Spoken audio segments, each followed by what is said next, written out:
பெருமாளின் சகோதரியாக பார்வதி தேவி என்று கூறுவது ஆன்மீக அன்பர்கள் பலருக்கும் தெரிந்திருக்கும். இந்த பார்வதி தேவி மதுரை, காஞ்சிபுரம், சிதம்பரம், திருவண்ணாமலை, திருவண்ணைக்காவல் போன்ற இடங்களில் தனது அவதாரத்தை வெளிப்படுத்திய போது வெவ்வேறு பெயர்களில் அருள் புரிந்துள்ளார்.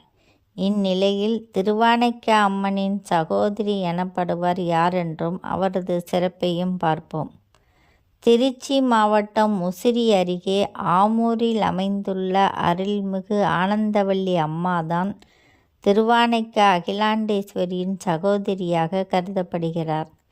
திருச்சியிலிருந்து நாமக்கல் செல்லும் சாலையில் சுமார் 27 கிலோமீட்டர் தொலைவில் உள்ள ஆமூர் கிராமத்தில் இருக்கின்ற இக்கோயிலில் அருள் புரியும் ரவீஸ்வரர் சூரிய தோஷங்களை நீக்குபவராகவும் சூரியனின் வெப்பத்தை தணித்தவராகவும் திகழ்கிறார். திருச்சி சத்திரம் பேருந்து நிலையத்திலிருந்து ஆமூருக்கும் ஆமூர் வழியாகவும் நகர பேருந்துகள் செல்கின்றன.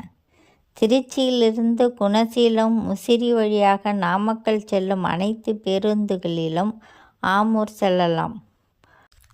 ஆமூர் ஆனந்தவல்லி திருச்சி அகிலாண்டேஸ்வரிக்கு மூத்த சகோதரியாக கருதப்படுவதால் இன்றைக்கு 200-300 ஆண்டுகளுக்கு முன்பு வரை ஆமூர் கோவிலில் பூஜைகள், நெய்வேத்தியங்கள் செய்யப்பட்ட பிறகுதான் திருவானைக்கா கோயிலில் பூஜைகள் நடைபெற்று வந்ததாக ஆமூர் கோயில் வரலாற்றில் கூறப்பட்டுள்ளது.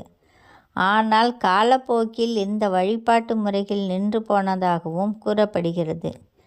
திருமணமான பெண்கள் ஆமூர் ஆனந்தவல்லி அம்மனுக்கு வெள்ளிக்கிழமையன்று ரவிக்கை, குங்குமச்சிமிழ், சீப்பு கண்ணாடி போன்றவற்றை வழிபாடு செய்து பிறருக்கு வழங்கினால் ஆண்டு முழுவதும் செய்த பலன் கிடைக்கும் என்பது ஐதீகம்.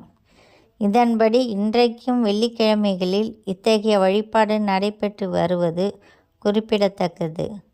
உலகிற்கு ஒளி வழங்கும் சூரிய பகவானின் வெப்பம் ஒரு சமயம் நாளுக்கு நாள் அதிகரிக்க தொடங்கி சூரியனாலேயே தனது வெப்பத்தை தாங்கிக் கொள்ள முடியவில்லை. அதனால் பிரம்மாவிடம் ஆலோசனை கேட்டபோது ஆமூரில் உள்ள ரவீஸ்வரனை வழிபட்டால் சூரியனின் உஷ்ணம் நீங்கும் என்று பிரம்மா கூறியதன்படி சூரிய பகவான் ஆமூர் சென்று இறைவனை வணங்கினார்.